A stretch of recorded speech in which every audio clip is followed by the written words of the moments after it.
Arrêtons-nous à la parabole de l'enfant prodigue. Luc 15, 11.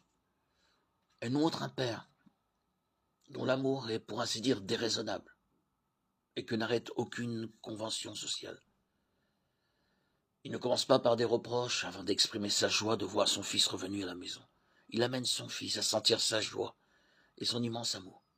Et le fils, on est décontenancé. Ce fils, le cadet, a quitté la maison. Il a dilapidé son héritage à l'étranger. Pour survivre, il a fallu se louer comme gardien de port. C'est alors qu'il découvre sa situation sans issue, prend conscience de sa misère et rentre en lui-même. Il se dit « Je me lèverai et j'irai vers mon père ».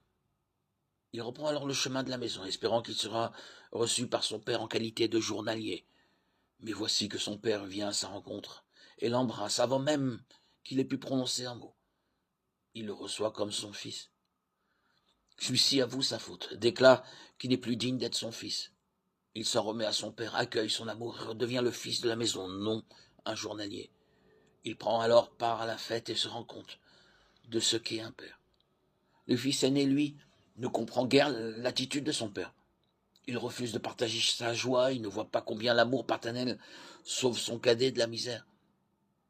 Les réjouissances ne sont pour lui qu'une injustice. Et il se met à récriminer.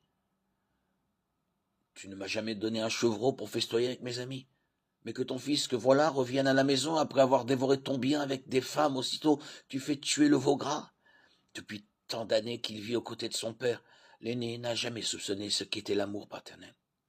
Il a servi, n'a transgressé aucun ordre, s'est comporté comme un domestique. Pourquoi donc n'a-t-il jamais vécu comme un fils se laissant aimer par son père et l'aimant d'un amour filial? Pourquoi n'a-t-il eu confiance ni en son père ni en lui-même? Le père s'efforce de changer ses dispositions, de l'amener au moins à partager sa joie, puisque le fils, ton frère, est de retour.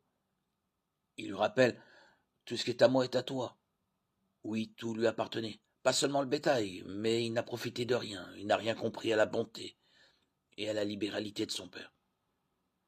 Il ne les a jamais perçus comme un appel, sinon il aurait pu découvrir ce qu'était réellement son père. Il n'a jamais vécu de la liberté d'un fils, n'a-t-il pas ainsi méconnu son père en vivant simplement à côté de lui? En fin de compte, sait-il ce qu'est aimer? Soupçonne-t-il tout ce dont l'amour est capable? Il avait beau vivre dans la maison paternelle, il était sans amis. Le cadet a compris. L'aîné persiste dans son obstination. Ne se met-il pas à l'écart des festivités communes? Lui qui est toujours resté à la maison, n'est-il pas, en fait, le fils perdu? Car il n'a jamais su ce qu'était être de la maison, et à une heure décisive, il s'en exclut. Une question se pose à nous qui écoutons cette parabole. De quel côté sommes-nous? Laquelle de ces deux attitudes est la nôtre? Qu'en est-il de notre amour pour le Père? Vivons-nous cette réalité filiale? Tout ce qui est à moi est à toi, recevant tout de l'amour infini de Dieu. Ou bien méritons-nous ce reproche? Tu aurais dû prendre part à la fête et te réjouir avec nous.